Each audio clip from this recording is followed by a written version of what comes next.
Mas olha só, já estamos com o Capelli aqui nos bastidores, então vamos subir aqui, ministro interino do GSI, Ricardo Capelli, ex-interventor do Distrito Federal. Tá, deixa eu terminar. E agora interventor na GSI. Ele é o Capelli. O Capelli é o interventor mor, viu? É na Secretaria de Segurança Pública, é na GSI. Capelli estão te inventando muita intervenção. E, aliás, Capelli que foi lançado aqui para ser o ministro da GSI. Me lembro muito bem no dia que ele veio aqui, todo mundo, olha, bota Capelli na GSI. Capelli, bom dia, meu irmão, tudo de bom. Bom dia, Rovai, bom dia, Dri. Prazer falar com vocês mais uma vez. Prazer é meu. Capelli, a primeira pergunta é assim, como é que foi assumir a GSI, né, de novo no momento tão atribulado como você também assumiu a Secretaria de Segurança Pública do Distrito Federal, e que balanço você faz nesses primeiros dias? Depois a gente tem perguntas mais cabeludas, aí, inclusive sobre esses bastidores aí, que a gente gostaria de conhecer um pouco melhor. Rovai, o presidente Lula me chamou na quarta-feira passada e me pediu que assumisse essa missão. O país vive momentos turbulentos ainda, em função da polarização política que toma conta ainda do país. E nesses momentos a gente precisa estar preparado para assumir qualquer missão. Então me honra muito a confiança do presidente Lula, e eu trabalhei durante todo o feriado para honrar a confiança do presidente Lula.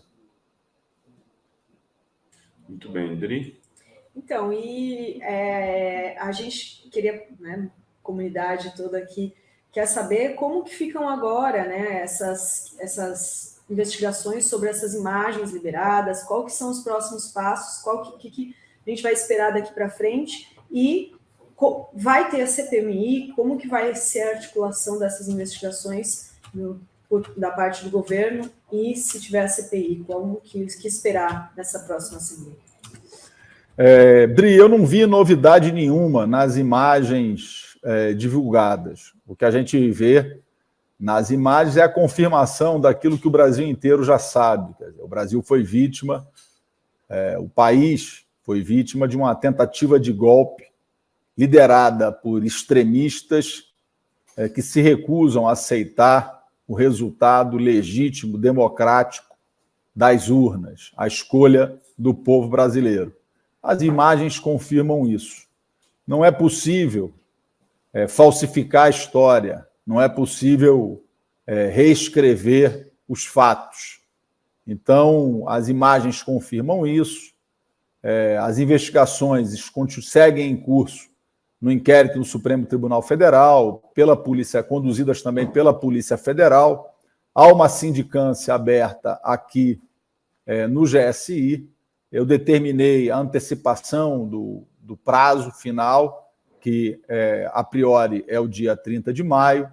Então, as investigações seguem, e a CPMI, se instalada, ela vai apenas confirmar aquilo tudo que o Brasil já sabe, que foi a tentativa inaceitável, inadmissível de golpe contra a democracia brasileira. Capelli, a gente estava agora com o repórter Henrique Rodrigues, diretamente de Lisboa, fazendo a transmissão do Prêmio Camões. Eu não sei se você chegou a ver um pedacinho aqui com ele saindo. O Henrique Rodrigues foi o jornalista que no dia 13 de dezembro, né, fez aquela matéria com uma fonte da Polícia Federal denunciando para o Brasil que tudo o que havia acontecido no dia 12 de dezembro havia sido gestado, parido no GSI, sob o comando do general Heleno. Então, isso em 12 de dezembro. E depois, essa mesma fonte foi alertando para o Henrique Rodrigues e para a Fórum sobre coisas que poderiam ocorrer. Alertou, inclusive, sobre um grande evento que eles estariam planejando de explosão de algum lugar de Brasília, que era o evento do aeroporto. A gente fez umas 10 matérias aqui Capelli, durante esse período e depois do dia 8 de janeiro. O governo sabia que o GSI era o bunker do golpe, Capelli. Por que demorou-se tanto para ter essa mudança, talvez, de espírito em relação aos conspiracionistas? Até usando um termo teu, né? Uma conspiração que foi, de alguma maneira, coordenada pelo general Heleno, inclusive depois do Lula assumir, como você também disse no teu tweet, né? Já que o G. Dias pegou o carro andando, o carro quebrado, usando a tua metáfora. Rovai, o Gabinete de Segurança Institucional, ele é uma estrutura de governo, mas com características de estrutura de Estado. Trabalham aqui a imensa maioria, quase a totalidade dos servidores, são servidores militares e civis, egressos das carreiras típicas de Estado.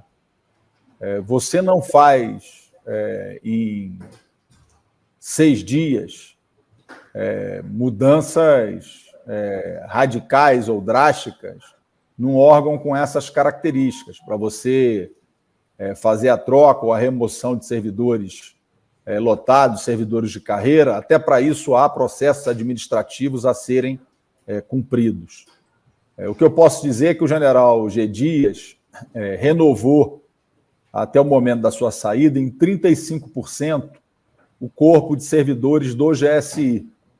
O que poderia ter sido mais? Poderia, mas esse é um número pequeno, inexpressivo, de forma alguma.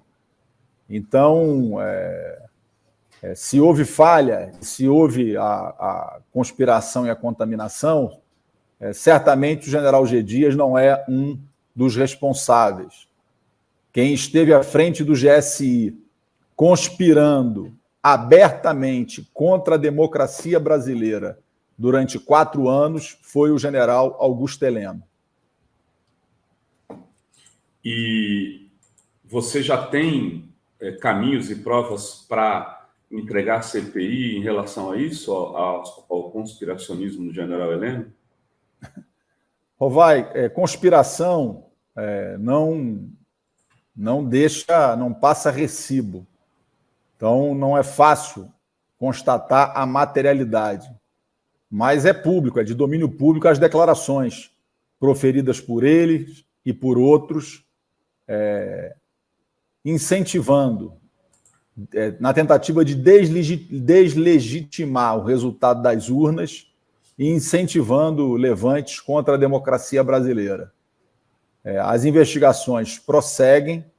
A Operação Lesa Pátria da Polícia Federal não tem data para acabar e a gente tem muita confiança de que nós chegaremos não só naqueles que estavam efetivamente nos prédios públicos depredando o patrimônio nacional e atentando contra a democracia, mas muita confiança também que nós conseguiremos chegar naqueles que estavam por trás, naqueles que conspiravam e que se esconderam, sumiram logo após a posse do presidente Lula, deixaram de falar, os que falavam muito deixaram de falar e se esconderam completamente após o dia 8 de janeiro.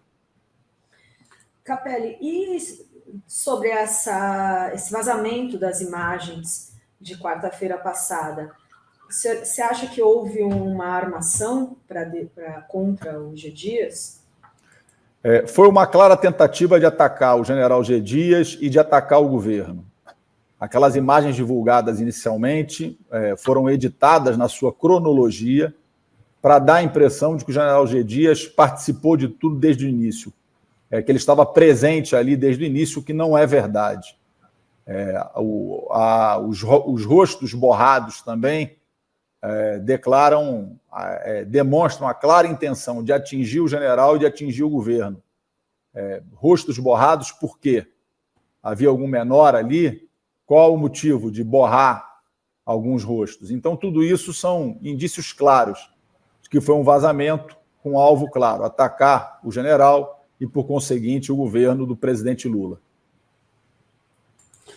Capelli, olha só, tem muito se falar do GSI, a gente mesmo falou bastante aqui. Mas a guarda presidencial, né, não é vinculada ao GSI. Ela é vinculada diretamente ao Exército, se não me engano, se eu estiver enganado, você me corrige.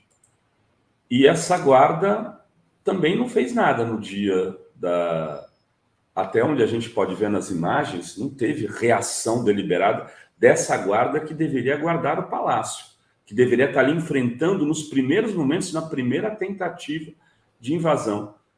Você está se ocupando dessa questão também? O presidente Lula te falou, olha, eu quero que investiguem lá nas Forças Armadas, diretamente fora do GSI, quem que deveria estar resguardando a ordem, a segurança do palácio, a minha segurança, e não o fez? Há um inquérito na Polícia Federal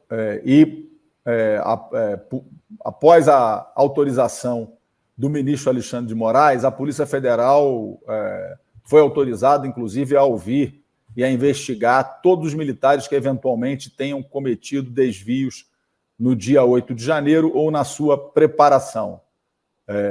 Muitos militares já foram ouvidos, outros ainda serão, e eu tenho muita confiança no trabalho que está sendo conduzido pela Polícia Federal. Tem pergunta aqui. A Deise Ribeiro diz: precisa acabar com o GSI, militares não são confiáveis pós-golpes. Existe alguma discussão nesse sentido? Tem muita gente que defende isso, né, Capelli? Há muito tempo que o GSI não deveria nem sequer ter sido criado e que já era hora de encerrar com ele e colocar outra instituição no lugar, né? Olha, o GSI ele tem algumas funções que me parecem bastante relevantes. Ele cuida da segurança do presidente, do vice, de suas famílias, da segurança dos palácios, das residências e da segurança destes em eventos e viagens. Além disso, o GSI cuida do assessoramento direto ao presidente no que diz respeito à inteligência estratégica, informações de inteligência estratégica. O GSI também, a partir do governo Fernando Henrique Cardoso, acumulou outras atribuições, entre elas a coordenação do Programa Nuclear Brasileiro, do Programa Aeroespacial e também do Programa de Segurança Cibernética do país. Ele ganhou atribuições de coordenação de políticas consideradas políticas de Estado, a partir do governo Fernando Henrique, o que perdura até hoje. Eu acho que debater o nome ou a nomenclatura específica é pouco relevante. O que me parece mais importante é discutir se as funções e se as atribuições estão adequadas e se elas vão continuar ou não no GSI. O que me parece é que se, eventualmente, essas funções não continuarem no GSI ou em algum órgão similar, elas devem estar em outro órgão. Não é simples, porque são programas, por exemplo, como o Programa Nuclear, que coordena uma série de ministérios, e há uma tradição de que a coordenação dos ministérios sempre é conduzida por ministérios palacianos, por estarem mais próximos do presidente da República.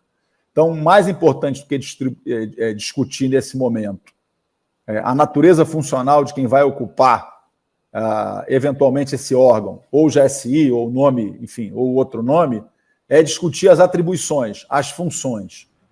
Nós não podemos deixar que um elemento da conjuntura, que é a questão conjuntural, contamine um debate estratégico para o país. São funções e atribuições que me parecem estratégicas e a gente precisa debater elas à luz dos interesses do Estado brasileiro. Claro que a conjuntura sempre incide, mas acho que é preciso ter tranquilidade para debater à luz dos nossos interesses estratégicos. Eu concordo contigo, Capelli, mas queria fazer uma ponderação.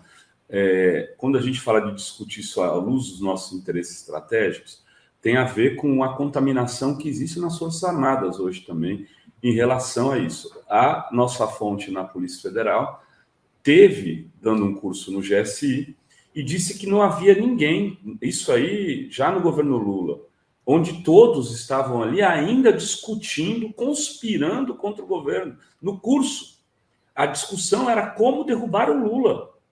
Tem matéria publicada com declarações de pessoas que trabalhavam dentro do GSI, né, onde eles se sentiam muito à vontade para falar isso livremente, porque todos compartilhavam mais ou menos a mesma opinião. Quer dizer, não é muito complicado para um presidente da República, para ministros de Estado, ter que lidar com esse nível de segurança? Rovai, seguindo a determinação do presidente Lula, nós vamos avançar e acelerar na renovação dos quadros que compõem o GSI. Acho que essa é a orientação do presidente Lula e nós vamos seguir à risca. O que eu não concordo é com a generalização.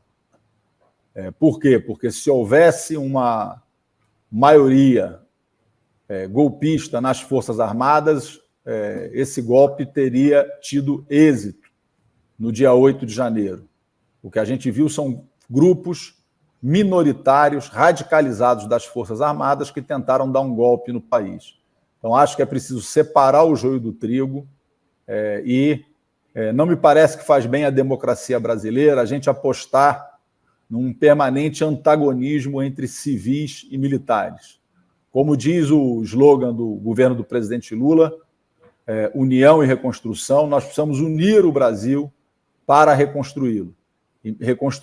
E me parece que uma convivência harmônica e colaborativa entre civis e militares é o melhor. Foi revelado que 7 dos 9 militares que apareciam ali nas imagens eram ligados ao Bolsonaro, inclusive o que dá água, né, aos golpistas. Ele esteve até na campanha em Juiz de Fora. Esses militares já saíram ou eles continuam no GSI? O major que aparece dando água aos manifestantes nas imagens já foi afastado, outros também já saíram, todos estão sendo ouvidos na sindicância interna aberta aqui no GSI e todos também foram ouvidos pela Polícia Federal. Não há hipótese de quem cometeu o crime no dia 8 não ser identificado. Claro que a sua conduta deve ser individualizada e tratada na forma da lei. O Capelli, do ponto de vista estrutural, né, não existe hipótese de o GSI ser coordenado por um civil, efetivado um civil à sua frente, porque acho que essa é a demanda de muitos de nós, muitos democratas, e o Múcio já disse que não, que vai seguir com o militar, meio que dando uma carteirada na frente do Lula, que me pareceu algo absolutamente estranho, que o ministro da Defesa que determine isso, ou que trate disso. E essa discussão, é isso mesmo? Está absolutamente encerrada? Rovai, em 85 anos de existência, o GSI sempre foi liderado por um general do Exército. Agora, claro que essa é uma decisão que cabe ao presidente da República. O que eu estou fazendo é recolhendo todas as informações para poder assessorar o presidente da melhor forma possível no retorno dele do exterior, para que ele tome essa decisão. Não me parece que o caminho melhor seja discutir a natureza funcional eventual de quem vai trabalhar no órgão, mas acho que o mais importante é discutir as funções, as atribuições, e eu não vejo nenhum problema de trabalharem civis e militares unidos em torno das missões estratégicas que cabem a esse órgão ligado diretamente ao presidente da República. Perfeito, Capelli, mas voltando, eu tenho visto que você está insistindo muito nisso, já desde as outras entrevistas que a gente fez aqui, sobre essa reconstrução nacional passar por um pacto, né, de pacificação dos militares, principalmente com o campo progressista brasileiro. Porque eles não tiveram um problema com 4 anos de Bolsonaro, vamos combinar aqui. Não havia os militares de um lado e Bolsonaro do outro, muito pelo contrário. Me permita, eu conversei na semana passada com o ministro Fernando Azevedo e Silva, ex-ministro, foi ministro da Defesa do governo Bolsonaro, mas que trabalhou também, foi o presidente da Autoridade Pública Olímpica no governo da presidenta Dilma. O general Fernando Azevedo e Silva é um general 4 estrelas, dos mais respeitados das Forças Armadas. Ele foi ministro da Defesa do Bolsonaro até o momento em que Bolsonaro tentou transformar o Exército e as Forças Armadas na sua milícia particular. Naquele momento, o ministro general Fernando Azevedo e Silva reagiu, não aceitou a determinação de Bolsonaro, entregou o seu cargo junto com os 3 comandantes das forças que entregaram os seus cargos. Eu não posso concordar com generalizações. O que eu acho é que quem cometeu crimes deve ser punido exemplarmente, na forma da lei, seja civil ou militar.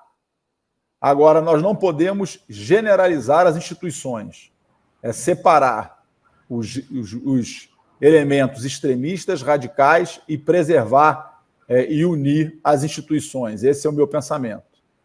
Não, eu concordo contigo, não estou querendo contrapor. Veja, eu estou vendo que você tem seguido nessa linha e tem defendido muito, muito isso. Ao mesmo tempo, eu só queria pontuar que houve um alinhamento maior da maior parte do Exército, das Forças Armadas com o governo Bolsonaro do que há hoje com o governo Lula. E aí eu te pergunto o seguinte, mesmo você não estando, você é um ator político que debate essas coisas, mesmo não estando hoje nas Forças Armadas. O que se deveria discutir do ponto de vista institucional para essa reformulação e democratização maior das Forças Armadas no Brasil?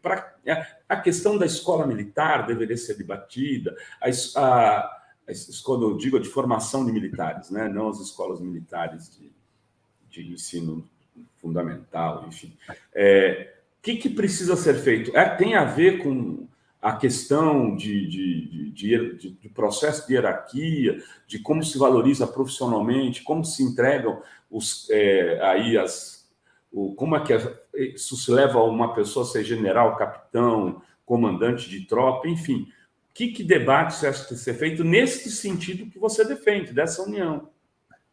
Rovai, eu acredito que a medida mais importante nesse momento está sendo conduzida pelo ministro José Múcio, com o apoio do comandante do Exército, general Tomás Paiva, que é a PEC que trata da separação da participação dos militares na política. A PEC que vai tratar que, para ser candidato, o militar, se já tiver tempo, ele tem que ir para a reserva, ou, se não tiver tempo, ele tem que pedir baixa das Forças Armadas.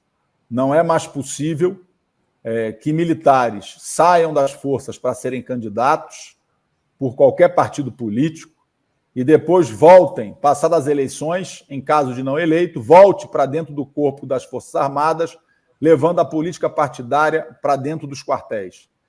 Como dizia o general Peri Bevilacqua, quando a política entra por uma porta no quartel, a disciplina sai pela outra. Essa PEC, que pretende acabar com essa participação política dos militares nas campanhas, está sendo conduzida pelo ministro Zé Múcio, com apoio do comandante do Exército, general Tomás Paiva. Eu creio que essa é a principal medida que nós podemos e a mais importante adotar nesse momento. Muito bem, Capelli. Eu queria te desejar boa sorte, aí, como sempre, né, nos teus desafios. Não sei se são alguma coisa... Tem várias mensagens aqui. A Litri vai ler, o Capelli está com um problema de horário, só para ele saber. Só para saber, o Felipe, por exemplo, obrigado por estar salvando o nosso Brasil. São as mensagens de apoio aqui ao Capelli. Pergunta do Fazuelison: há militares confiáveis para a segurança institucional? Acho que o Capelli vai dizer sim e ponto, né? Não, ele já falou um pouco que não dá para generalizar. A Ana Lúcia Mello diz que um militar do Exército me disse nas eleições de 2018 2018 que o Bozo era um enviado de Deus para exterminar petista e MST, e ele é da Ativa. Dri, vamos liberar o Vamos Capelli. liberar o Capelli. Capelli, muito obrigado. Obrigado de novo por ter atendido o pedido da Fórum. A comunidade aqui te manda um grande abraço. Muito boa sorte no teu desafio. Muitas mensagens aqui. Obrigado, Rovai. Obrigado, Dri. É sempre um prazer poder falar com vocês, dizendo que o nosso desafio central é estabilizar o país, é unir o país, para que a gente possa recolocar o Brasil no caminho do desenvolvimento com justiça social, para que o presidente Lula possa liderar um crescimento, desenvolvimento, a prosperidade do país. Esse é o nosso desafio, por isso sempre é muito importante firmeza, equilíbrio e serenidade. Grande abraço, foi um prazer mais uma vez poder falar com vocês. Obrigada, Capelli. Tudo de bom aí, obrigada. Oi, gente. Vocês sabiam que a Fórum foi a primeira a noticiar que teve gente do Exército dentro do Palácio do Planalto ajudando os vândalos do 8 de janeiro a fugir?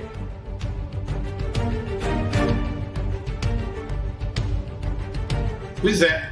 Essa pessoa hoje se tornou testemunha oficial e só agora está sendo descoberta pela mídia convencional. Você que nos acompanha há muitos anos não fica surpreso, né? Tivemos juntos no golpe contra Dilma, na perseguição ao Lula pela Lava Jato e durante o pesadelo que foi o governo Bolsonaro. Então você sabe melhor do que ninguém. Fomos alvos de ações na justiça muito custosas. Por isso, a Fórum Filmes pede a sua contribuição para fazer um documentário sobre o dia histórico do 8 de janeiro, com informações e entrevistas exclusivas. Da mesma maneira que já antecipamos essa testemunha-chave para todo o processo. O Renato Rovai, futuro cidadão honorário de Sinop, a Dri De Lorenzo e toda a turma da Fórum, inclusive eu, contamos mais uma vez com a sua ajuda para poder apresentar esse trabalho. Quem não puder, mesmo que um pensamento positivo já nos ajuda. Muito obrigado.